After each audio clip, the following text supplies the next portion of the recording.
Olá pessoal! Olá, estamos aqui continuando com a nossa semana com o tema geral, obediência, fruto do reavivamento.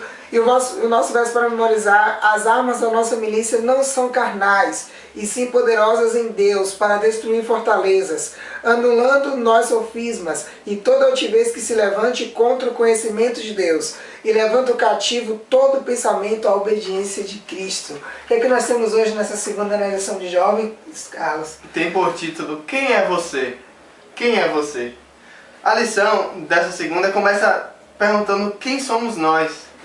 E segunda Crônica 7,14, nós vemos que a palavra de Deus diz o seguinte: o próprio Deus ele chega para Salomão e fala: se o meu povo, que se chama pelo meu nome, se humilhar e orar, buscar a minha face e se afastar dos seus maus caminhos, dos céus eu ouvirei, perdoarei o seu pecado e curarei a sua terra. Amém. Então, a partir desse verso, nós já podemos saber muita coisa sobre nós e sobre nossa relação com Deus.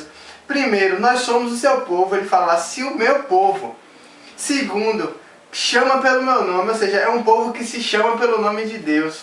Então esse povo, que é o povo dele, que se chama pelo seu nome, se nós estivermos nos humilhando e orando, ele irá nos purificar de todos os nossos pecados. Então que maravilha, então nós já sabemos quem somos, que somos o povo de Deus. Agora, o que Deus espera de nós? O primeiro ponto está em relação à humilhação, em ter um quebrantado coração. É o que nós vemos lá em Salmos 51, que diz o seguinte: os sacrifícios que agradam a Deus são um espírito quebrantado, um coração quebrantado e contrito. Ó Deus, não desprezarás. Ou seja, Deus não desprezará um coração quebrantado e contrito a Ele.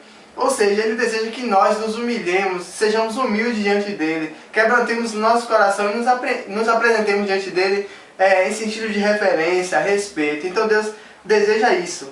E o segundo ponto, Ele deseja que nós sejamos pessoas de oração. A oração, ela nos une intimamente com Deus. Como uma árvore ela não necessita, através da raiz, para sugar os sais minerais, para sobreviver.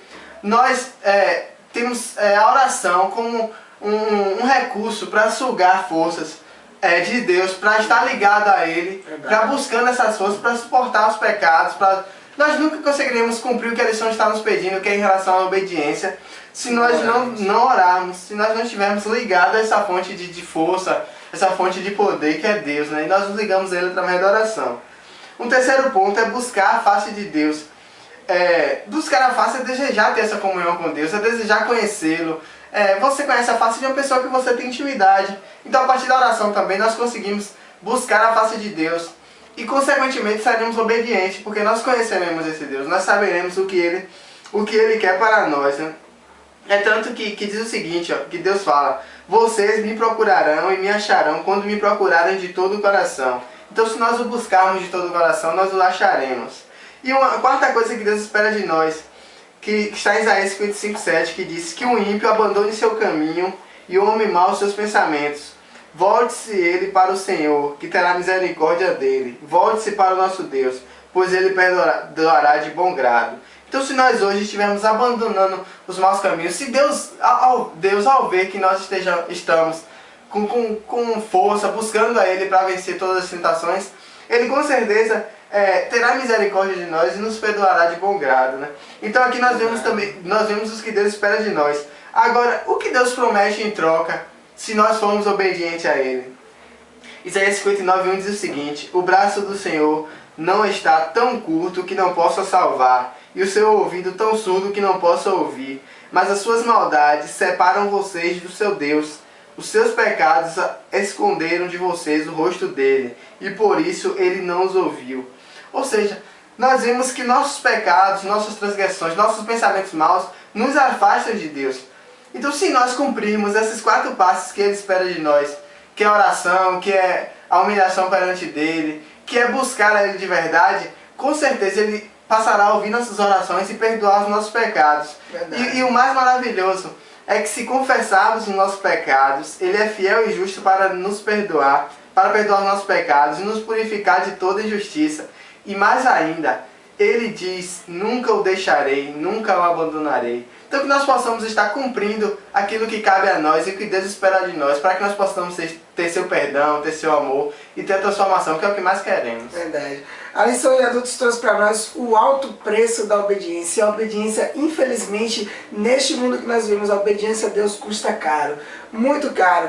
Nós sabemos que os discípulos, todos eles, a não ser um, que foi o discípulo João, no resto todos sofreram um grande martírio por serem obedientes a Jesus. Alguns foram queimados, outros foram jogados em fogueiras, outros morreram em naufrágios, outros foram decapitados. Pedro foi crucificado de cabeça para baixo.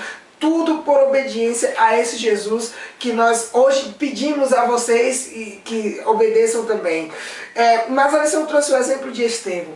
Logo antes a lição falou um pouquinho sobre Estevão, que Estevão era um homem cheio de Espírito Santo. Um homem que realizava maravilhas e prodígios em nome de Jesus. E a melhor parte de tudo, Estevão foi capaz de ver a glória de Deus. Por ocasião ali de quando ele estava sendo justamente apedrejado, porque ele era obediente a Deus. Estevão foi apedrejado logo após ele fazer um sermão. Um sermão em que ele contava a história de o povo de Israel inteiro, desde o seu início, desde quando o Senhor Deus falou com Abraão lá, dizendo a Abraão que ele seria pai de uma grande nação e ele tinha sido escolhido por Deus para ser pai dessa nação, até quando Deus livrou Israel e foi fiel a Israel quando Israel era infiel. E Estevão apresentou para os líderes ali judeus da época que eles estavam sendo infiéis a Deus e eles não estavam cumprindo a aliança que Deus tinha feito com Israel, e por isso Israel estava passando por algumas certas dificuldades, e porque Estevão teve a coragem de dizer isso, ele foi apedrejado. Estevão, ele foi obediente aos chamados de Deus, mas o que ele ganhou em troca, infelizmente, do mundo, ele ganhou pedras. Mas de Deus ele ganhou em troca. Antes da sua morte foi apresentado a ele Jesus à direita de Deus, e ele disse assim: olha, agora eu vejo o Filho do Homem, eu posso contemplar. E antes dele morrer ele pediu que Deus perdoasse o pecado daquelas pessoas que estavam tirando a sua vida. Mas ainda assim ele morreu obedecendo à vontade de Deus. A obediência a Deus vai nos custar caro. Às vezes em alguns momentos vai custar um emprego, em alguns momentos, para mim, vai custar um semestre a mais de faculdade. Em alguns momentos para você vai custar você ser renegado pelos seus pais. Eu conheço jovens que são adventistas únicos na família, escolheram servir a Deus e por isso foram renegados pelos pais, foram colocados para fora. Vai custar às vezes a inimizade de pessoas que eram seus amigos no momento de tudo isso. Mas olha só, Deus tem um céu para você que escolher ser obediente à sua vontade. A lição trouxe pra gente uma perguntinha muito interessante. O que aconteceria se você enfrentasse a ameaça de morte por causa do seu poderoso testemunho? Talvez hoje não seja possível responder isso, né? Porque nós não estamos passando por isso. Mas a lição nos convida a fazermos um pensamento. O que nós escolhemos às vezes quando nós estamos apenas diante de uma situação que é necessário escolher ser obediente a Deus ou os nossos desejos carnais? Isso fará com que nós possamos ter em mente mais ou menos qual seria a nossa escolha perante a morte. Por exemplo, se hoje eu estou prestes a escolher eu vou ser bem enfático, ver um filme pornográfico para apenas aguçar o meu desejo carnal e ao mesmo tempo ver uma música cristã ou ouvir um vídeo cristão, o que eu escolho quando eu estou perante essas duas coisas? Essa minha escolha vai dizer se eu vou ser capaz de ser obediente a Deus na ameaça de morte ou não. Que tenhamos isso em mente. O que nós estamos escolhendo? Ser obediente, e a obediência vai nos custar um preço caro aqui, mas vale o céu. E nós estaremos lá com fé em Deus. Amém. Até amanhã, pessoal. É isso aí.